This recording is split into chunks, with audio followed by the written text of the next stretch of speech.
Idolatry, I think, is the single most talked about problem in Scripture. I'm almost certain that's true. And I mention it because you don't hear much about it in the Western church. You hardly ever hear anyone preaching about idolatry, but it's so ubiquitous through the Scriptures. And when we do mention it, we talk about some tribe far away in loincloths running around in the jungle or something. But according to the Bible, most people are idolaters. That's the weird thing. Most everybody you will see today is an idolater by the biblical definition. I readily admit in the modern world, and especially the world of the West, we don't think of ourselves as idolaters, but the fact of the matter is, this is not a new problem. This is a very old problem, and it's the problem of putting something before God and His Word. When I define it that way, isn't it more clear that most people are idolaters? And that one of the shocking and ironic things is there are a lot of Christians who in fact are idolaters. They believe in Jesus Christ and they believe that Jesus paid for their sin, but He is not on the throne of their life and there is much between their soul and their Savior. That would be idolatry. So the biblical definition for idolatry is anything that takes God's rightful place in my life, and that's in regard to my hungers, in regard to my choices, in regard to my desires. Anything that takes that place is an idol. Now, I'm mentioning that because when we get to chapter 31, the passage is actually broken up into a series of stories. And the idea is this. Whenever you construct a justice or a right-wrong scenario where God has to fit into it, you're doing the wrong thing. God defines just. God defines right. God defines good. It's not that there's good, right, and just out there and God has to fit into that. It's whatever He does is good by definition. So we're not dualists. We don't believe there's good and there's evil and God does what's good. That's dualism. We're actually biblicists, and we believe that whatever God does is good because God did it. That's what defines what good is. So the reason I mention that is when you get to the first half of chapter 31, there are 4 stories in it. And I want to just kind of go through quickly the scenes of it. But God's going to command Moses, and then Moses is going to pass marching orders on to the people. And then Israel's army is going to go out and rout the Midianites. And then Moses is going to meet the people who are returning. Now that's a fairly simple outline of the first half of the chapter. But the point of it is that there's a terrible slaughter there. And all of you are going to run into people who are going to say to you, the God of the Old Testament is not just, He's mean. As if there's this moral standard and God has to meet it. That's the false idea. God doesn't have to meet any external standard at all. He's God. As the creator of all things, He defines what's right and what's good. So killing is wrong unless God instructed it. Making images is wrong unless God told you to make them. In other words, there's a standard, but God is the standard. So let me say it this way. When the passage opens up with God talking to Moses, and when you first read the passage, you see in verses 1 and 2 that the Lord starts talking. He says, take vengeance on the Midianites for the Israelites. After that, you will be gathered to your people. Put down next to verse 2, last assignment. This is Moses' last assignment. Okay, before you die, I need you to take care of something. Mop up the operation. So first, God wasn't willing to let the terrible abuse of His people by these devious men who tried to destroy God's plan to remain unanswered. What did the Midianites do that is bringing about such a horrible thing from God? The Midianites were the people who brought the ladies in to pull them out to the festivals right after the Balaam story. In other words, just before they went into the land, the last temptation that caused a large number of people to fall away was, in fact, this Midianite temptation. So, what we want to see is that God really was not at all happy with what they did. And what you can see is that they're tied in the background to this kind of deception that's going on. Now, the second thing I know is God's not going to let it go, and He wasn't going to let their sucking His people off into idolatry alone. But there's a second thing. Moses needed to care for the response and not let it pass to his successor. Why? There'd be plenty of fighting for Joshua to do. So this was the last of the clean this up so Joshua can go into the land and he has a new set of Canaanites to fight. In other words, God really wanted Moses to wrap up the issues of Moses' generation and then walk into the land clean. Okay? The third thing is that this was the last big assignment that he needed to face as a leader. And he would be retired right after this war. So Moses was probably looking forward to resting after the weight of his office. He's lost his friends. He's 120 years old. He just wants this to be done. And I know that where you are in life, you can't imagine that you would want it to be done. But wait till every joint hurts and every friend is gone. Then you'll feel differently about life. I'm not saying he was suicidal. I'm saying he was looking forward to retirement. At 120, I think he needed a day off. So I think he's going, okay, this is the end. And from what we can tell, the words of God didn't threaten him, they comforted him. Don't read verse 2 like, and then I'm going to kill you. No, it's, and then you're done. You've done. I want you to imagine Moses is getting off of his tent floor in the morning going, all right, what do you want me to do today, God? And God says, all right, you got one more job, and then I'll bring you home. So the first scene is really God speaking to Moses. The second scene picks up in verse 3, and I want you to sort of play it out, verses 3 through 5. Moses said to the people, arm yourselves, go to war against the Midianites. Verse 4, send into battle 1,000 men from each tribe. And verse 5, 12,000 men armed for battle, 1,000 from each tribe were supplied. So he tells them, get ranked, get dressed, get ready for battle. He delivers the reason. God said this. He says, the Lord's vengeance on them. Underline in verse 3, Lord's vengeance. It wasn't Moses making up his mind to do it. He was following through on what God had told him to do. So what I want you to do is I want you to go out there and do what God told me. Now, go right to the third scene. The third scene is verses 6 through 12. And if the first scene was God and Moses, and the second scene was Moses to the men, the third scene is men to war. Okay? From 6 to 12, they go out. They're gathered, they're ready, they go off to attack just like they were told to.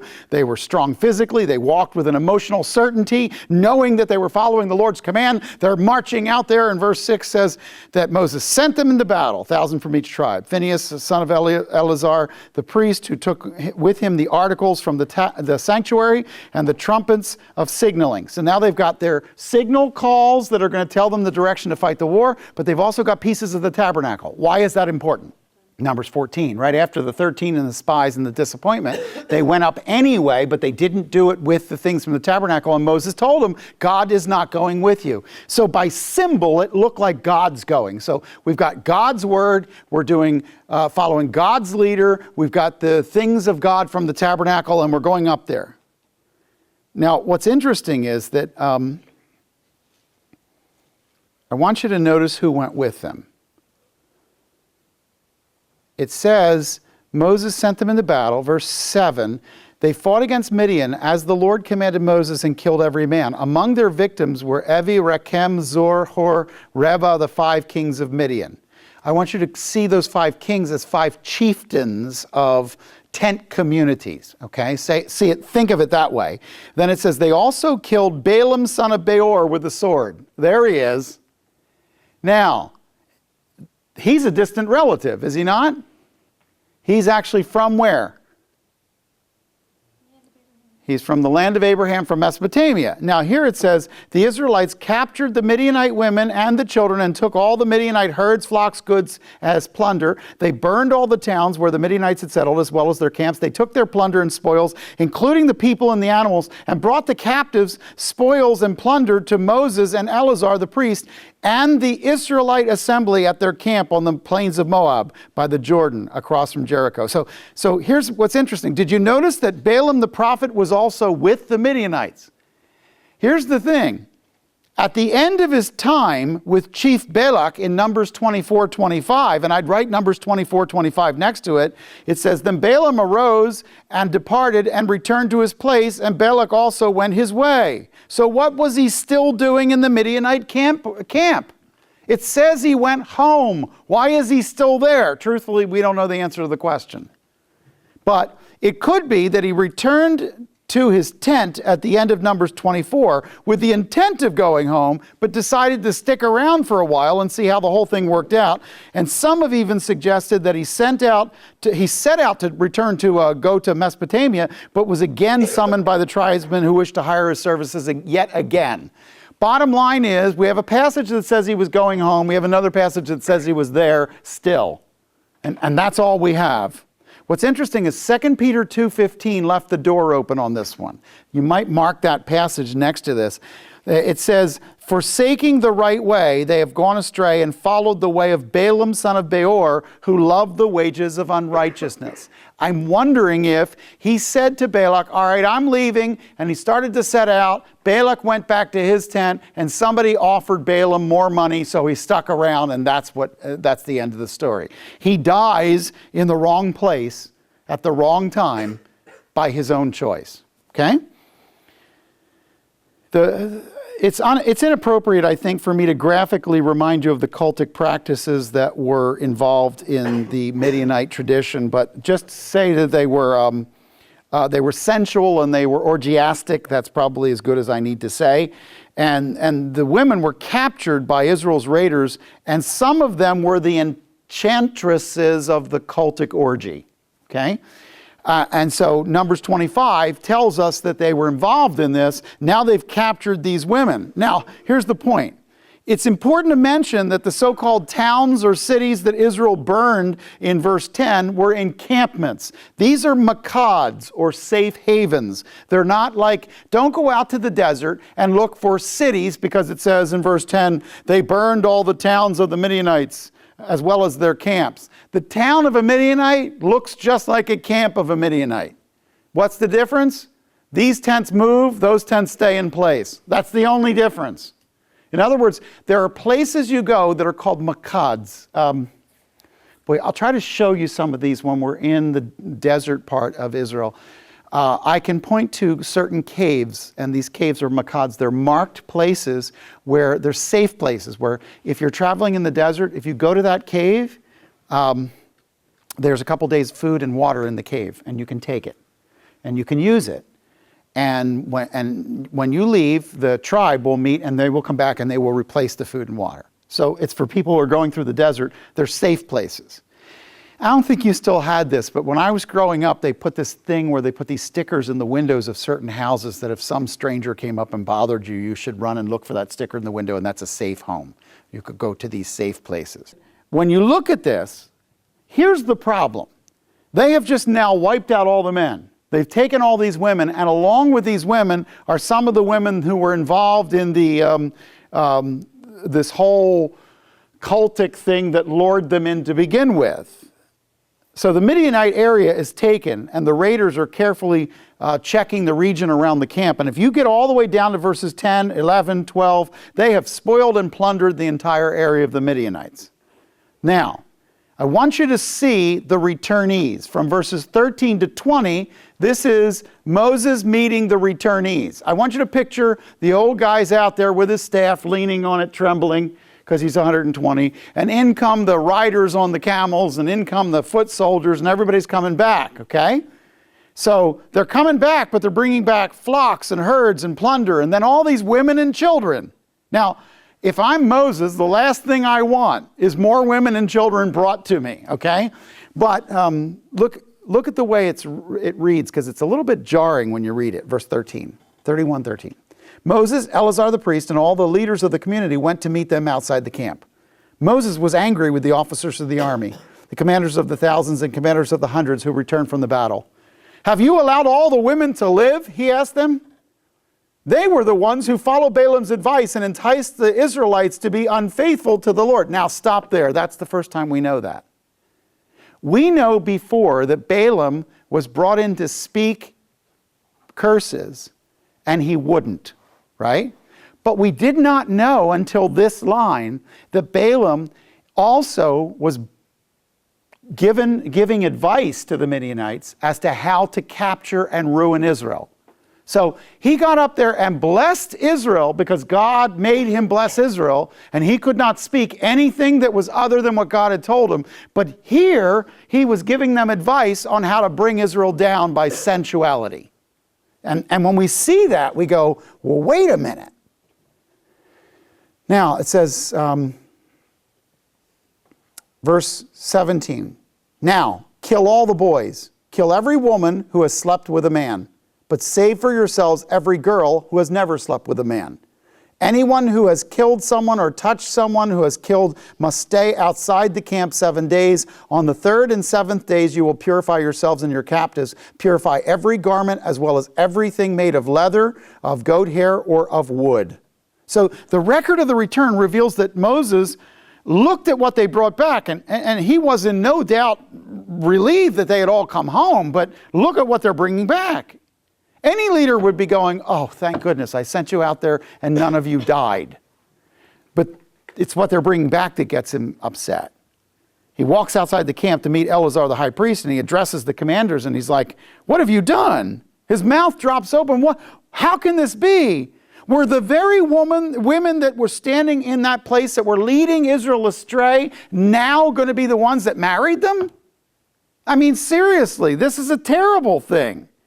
What had the army done? Why did they let them live? And here's the question that's at the heart of the chapter. And if you miss, you're reading the chapter and you're going, da-da-da, and they all die, and then he comes in. Stop. What's the point of the passage? When my unbelieving friends want to criticize the Bible, they'll pick up verses like these. These are the very ones they'll use. They sound barbaric, don't they? Go out there and kill every woman that slept with a man? Any pastor who has any sense at all will avoid these passages for a Sunday morning. Because there's really nothing you can do to make God not sound like he's barbaric and mean. And here's the thing. The record is sickening to anybody who's not calloused. I mean, come on. So we're speaking of the death of women and children. How can this be in our Bible? Here's the thing. I want you to understand something, and it's terribly important, and it's going to sound very bad to somebody who hasn't been following the class up till now. God is not forced to act according to our sense of justice. He defines justice. He defines goodness. He defines mercy. He defines truth. And this is why the Bible is so incredibly offensive to modern man. Because modern man walks in and says, I know truth, I know compassion, I know justice, and that God doesn't fit my definition. Do you hear the arrogance of the created against the creator? If God created, God is allowed to do whatever God wants to do. And the thing is, we have to remember that when we read this tale, God was leading the people through the journey to get to the promised land. That's what he was doing. They were following him when the enemy attacked with a slick traveler, a traveling preacher by the name of Balaam, who comes along and says, hey, I know how to get them away from their task. He may have sounded like a man of God, but there was a rattle of a snake behind his voice. Maybe Balaam didn't seem to have an offensive character, but he was vulgar. Whenever you ask people to walk away from God, you are the worst kind of person there is. That's the way the enemy works most effectively. Why assault us openly when he can lull us into feeling like we're going to feel what the world feels? And I'm telling you, if you go into a university setting, they will bring up verses like this to prove that God is barbaric. God is not barbaric. God defines what's right. Now, here's the problem. A believer cannot truly make sense of God's commands if we don't remember God's position as creator. That's the thing I want you to remember. The heart principle of this passage is it will make no sense. God's commands will make no sense if you don't remember he's creator. He's owner. He's sovereign. He's master. The earth is the Lord's and the fullness thereof.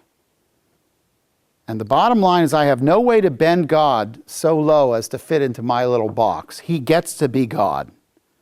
But this is the problem.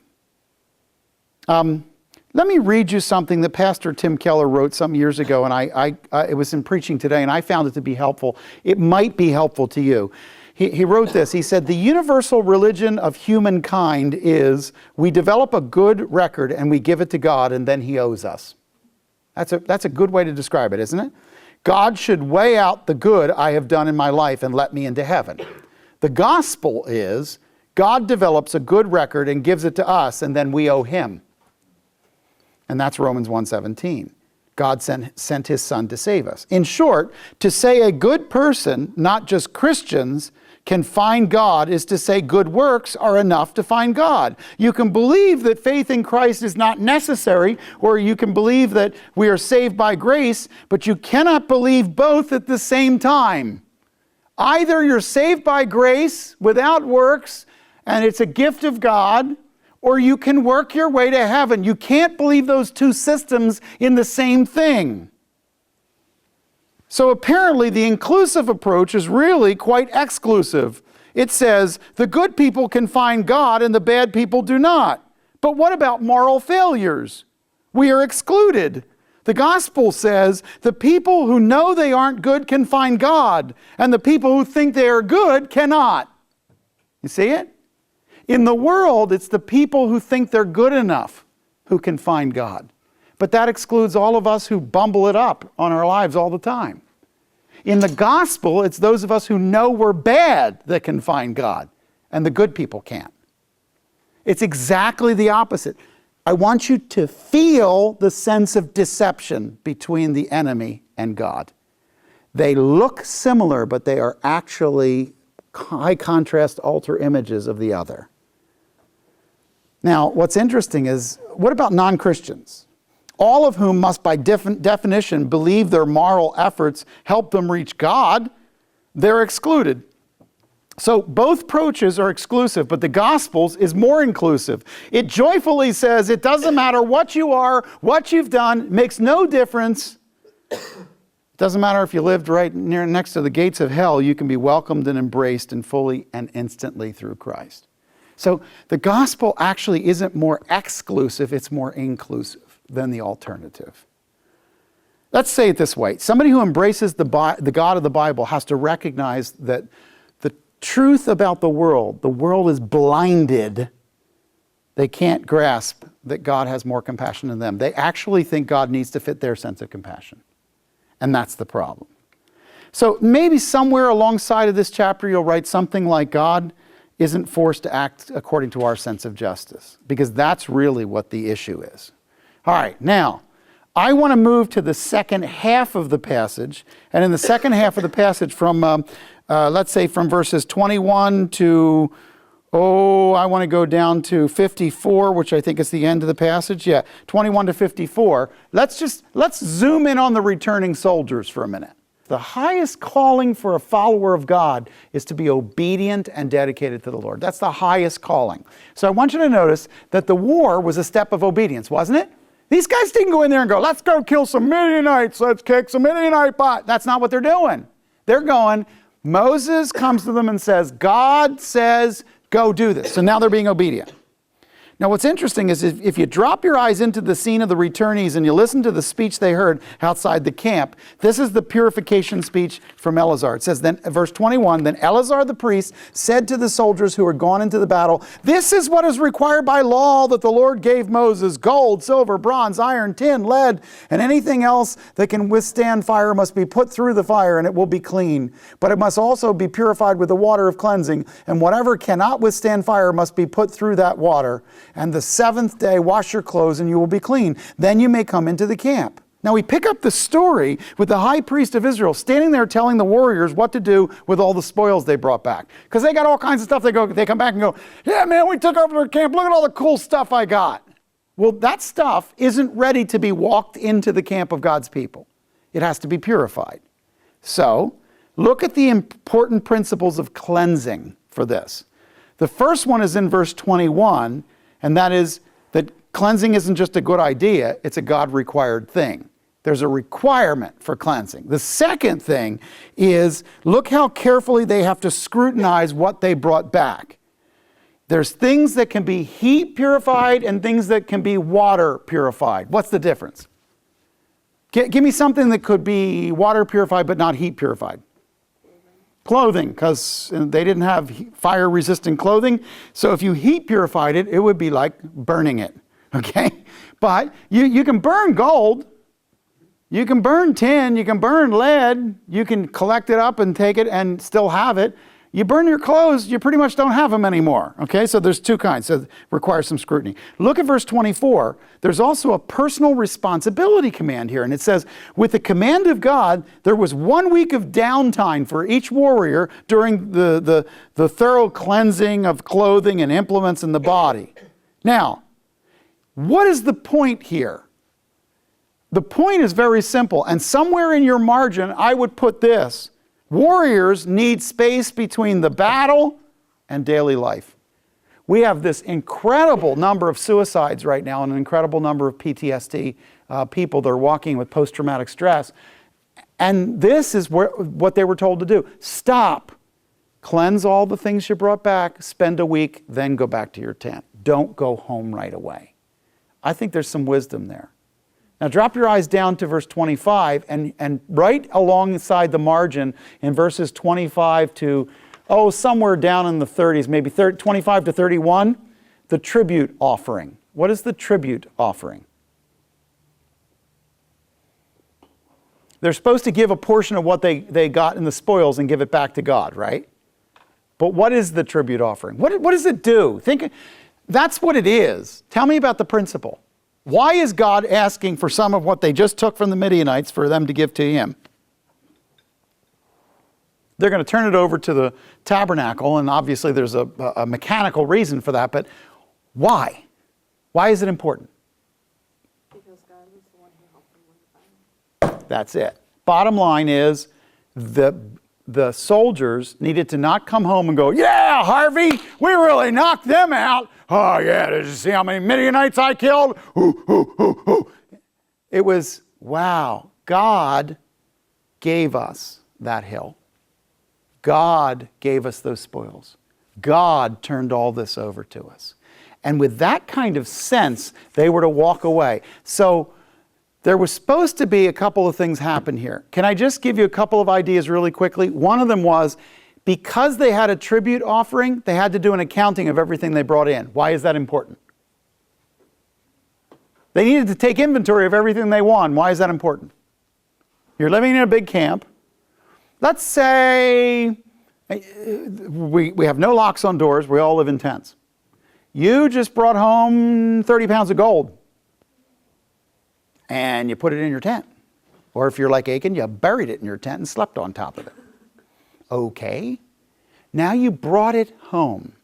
By the way, how did they know about the law of the spoils when they went to Jericho? Because of this battle. They were allowed to take spoils from war.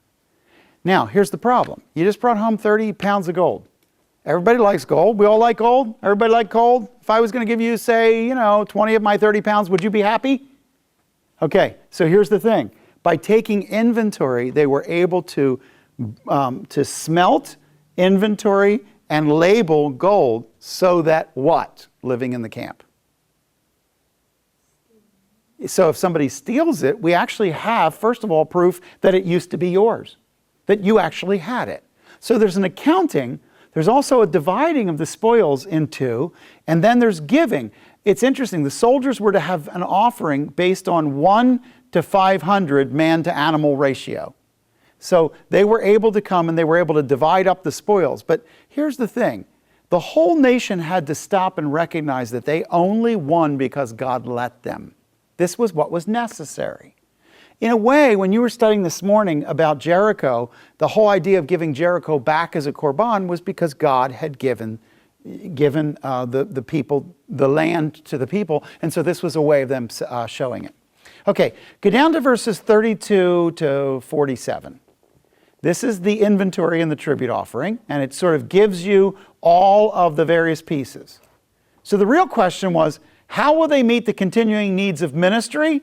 Well, God answers it and he says, I have just now flooded you with all kinds of new things to make sure that you are able to care for the services of the tabernacle, etc. And so I think if you stop and look at 32 to 47, you're going to see some principles of support. There are some principles of support. So let's put it this way.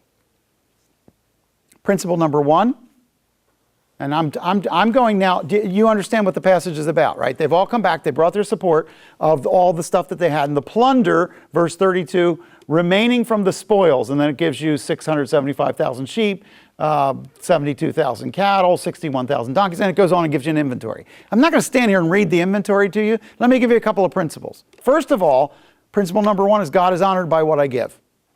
That these were given because they honored God. So I don't care how much you make.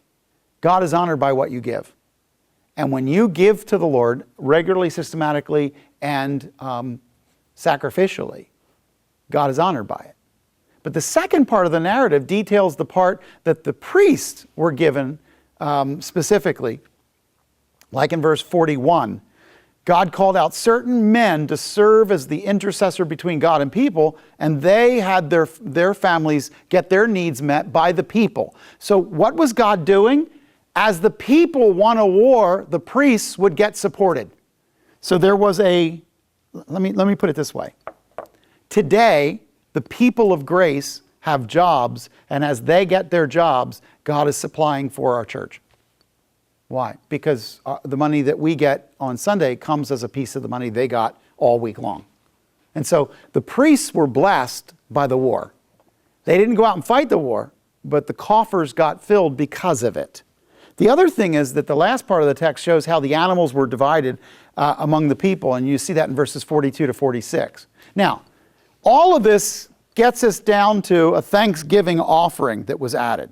I want you to go from 48 to 54, the end of it, and this is kind of nice because we're going to Thanksgiving vacation, and this is the Thanksgiving offering, okay? It says, verse 48, then the officers who were the units of the army, the commanders of the thousands, commanders of the hundreds, went to Moses and said, your servants have counted the soldiers under our command, and not one is missing. Underline, not one is missing. No one died in that war. So we have brought as an offering to the Lord gold articles each of us have acquired. Armlets, bracelets, signet rings, earrings, necklaces, to make atonement for ourselves before the Lord. Moses and Eleazar the priest accepted them from them the gold and all the crafted articles. All the gold from the commanders of thousands, commanders of hundreds that Moses and Eleazar presented as a gift to the Lord weighed 16,750 shekels. That's about 420 pounds. Each soldier had taken plunder for himself. Moses and Eleazar the priest accepted the gold from the commanders of thousands and commanders of hundreds and brought it into the tent of meeting as a memorial for the Israelites before the Lord. Look at these. Look at this blessing offering, this thanksgiving offering, because here I saw three things here. The first thing I saw in verses 48 and 49 is there was recognition of God's goodness. The whole purpose of that, this was the commanders and the soldiers coming together saying, we are so glad none of us died in this war that we're all going to put together and give an offering to God. So there was recognition of God's goodness. But the second thing, look at verse 50 for a minute. Recognition that is real is followed by response that is measurable. So they're walking along and they're saying the result of our collective joy was an offering. It wasn't compulsory. It was an overflow. We asked people to do this and they just poured out with, oh, I'm so thankful that all of my buddies came back. My whole squad went in there. We were fighting viciously and we all came back. And so they took it up and all of a sudden no one begged them to give. They volunteered. One of my concerns is that we can forget. Maybe I should put it this way. Facing death helps you sort out your priorities. Okay? If you are on your way home today and you are in a near-death experience in what could have killed you as an accident, you're going to take, I'm not wishing this on you, I'm just saying, all of a sudden, facing death helps you sort out your priorities. The people that are really important to you. The things that are really important to you. So nobody had to beg these guys to give. They all volunteered to give. Why? Because they had just come off the battlefield and watched people die and none of their fellows were killed. The third thing that I noticed in the last part of the verses, 51 to 54, was that the reception of the free will offering was placed before God. And the priest took the offering that was given and laid it before God. And all these Midianite trinkets took on the sweet smell of offerings to God. Last week, they were Midianite trinkets on people who hated God. This week, they're an offering given to God. Remember that the highest calling for a believer is obedient dedication of what he gives you. So chapter 31 is a pretty complex chapter. It's got a whole bunch of stories in it. But when you actually go back and look at it, it starts off with God giving a command for a battle. And the whole chapter, if I was going to put one title on the chapter, it would be the Midianite War. And it has to do with all of the fighting, but all of the post-war wrap-up, all of the ability of the people to come together for their offering. Okay?